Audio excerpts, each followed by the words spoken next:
mois après son séjour des congés de reconstitution en dehors de la province du Bas-Congo, le gouverneur de province Jacques Mbadou Sitou a regagné la province ce mercredi 5 novembre par la nationale numéro 1 Kinshasa-Matadi. Il a été accueilli avec joie par les populations tout au long de son voyage à Kassangoulou, Kisantou, Mbanzangungu, Kimpese jusqu'au Pompozo, la porte d'entrée de la ville portuaire de Matadi, chef-lieu de la province du Bas-Congo, où il a été accueilli à sa descente du véhicule par un comité restreint d'accueil avec à sa tête le vice-gouverneur de province. Puis, le cortège s'est dirigé au centre-ville. Arrivé au niveau du marché Mvoadou, la foule a voulu voir son gouverneur marcher à pied pour communier ensemble la joie de son retour à Matadi. Attentif à la demande de son peuple, Jacques Mbadou Sitou a fait les pieds en Mvoadou à une longue distance.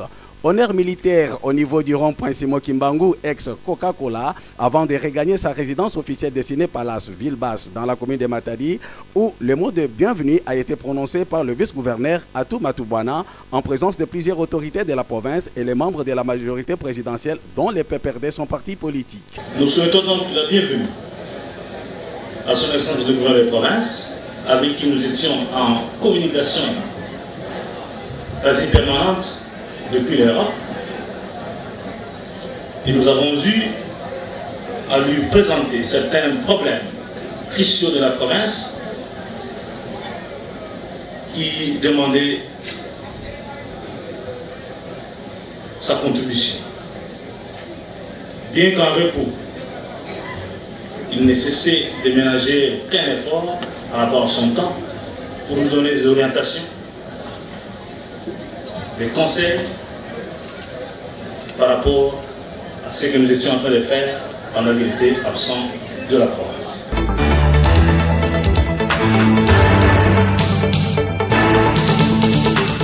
Conformément au calendrier de l'enseignement supérieur et universitaire, la rentrée académique 2014-2015 a eu lieu sur l'ensemble de la République démocratique du Congo le 15 octobre dernier. En Mbanzangungu, l'Université Congo, ICA en sigle, n'a pas dérogé à cette obligation.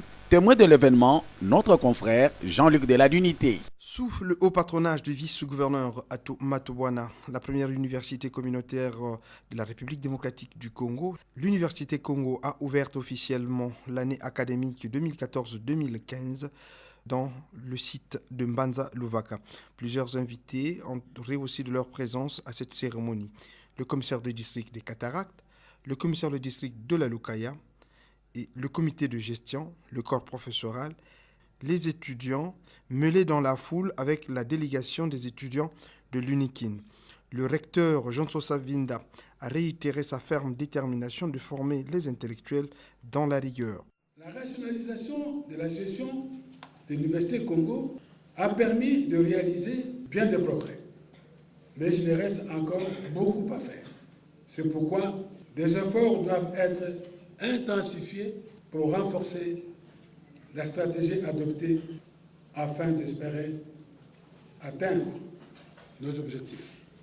Le vice-président du conseil d'administration exhorte les Bas-Congo de s'approprier de cette œuvre universitaire. La non-participation de la population et surtout de la crème intellectuelle et des milieux d'affaires pour aider l'Université Congo à s'équiper en bâtiments propres. Il est en effet anormal que la grande université Congo ne compte que sur les faits académiques.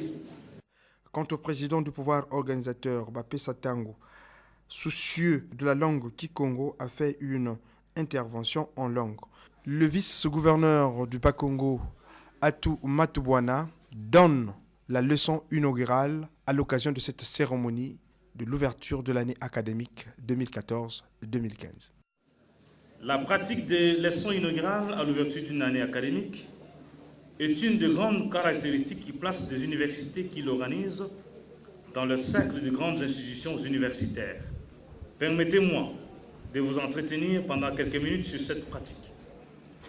La leçon inaugurale est une excellente occasion pour faire connaître une discipline, une question de recherche, un apport scientifique et une vision à un large public de collègues, d'étudiants, d'industriels, de divers membres de la communauté et des personnes externes.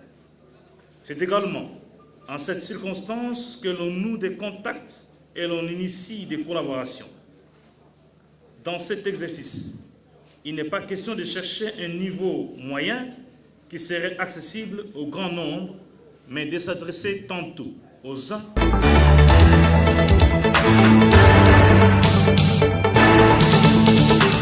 Les médicaments venant de Matadi et qui sont vendus dans les territoires de Songololo à un prix qui dépasse de loin les bourses des populations et l'organisation APLD qui est venue au chevet d'une jeune femme qui a accouché par césarienne et qui est restée bloquée à l'hôpital avec son bébé faute de paiement de frais depuis mai 2014. C'est l'essentiel du reportage, une fois de plus, de notre confrère Jean-Luc Deladunité.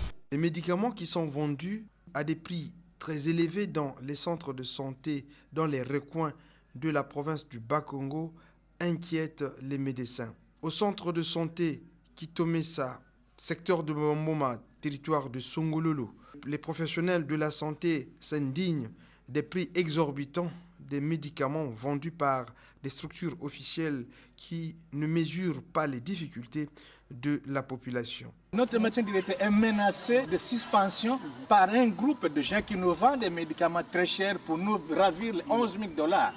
Moi je l'ai dit, je n'ai peur de personne. C'est mon pays, c'est le pays de mes ancêtres. Je le défendrai jusqu'à ma mort. Dans ce centre de santé, un bébé né par césarienne a fait 4 mois. Grâce à l'ONG Action Professeur Lamy pour le développement, APLD en sigle, qui a payé les factures de tous les services de cette maternité. Docteur Professeur Lamy. Nous retrouvons l'hôpital qui rend des services à la communauté du territoire de Songolo. Donc c'est vraiment une tristesse parce que quand on entend ce qu'était son enfant dans l'État et on voit ce qu'il est maintenant, ça nous fait pleurer. Mais il y a une maman qui avait accouché ici depuis le mois de mai par césarienne et grâce au service des docteurs ici, donc l'enfant est sorti, la maman est en bonne santé, mais malheureusement la maman est bloquée depuis le mois de mai suite par manque de moyens. Des actions pour le développement communautaire, même si ce n'est pas encore beaucoup, mais ces cas-là, je crois qu'on peut quand même aider la maman et libérer aussi un peu ce que vous avez comme les préoccupations ici. C'est ainsi qu'on est venu payer cet argent-là et pour que la maman...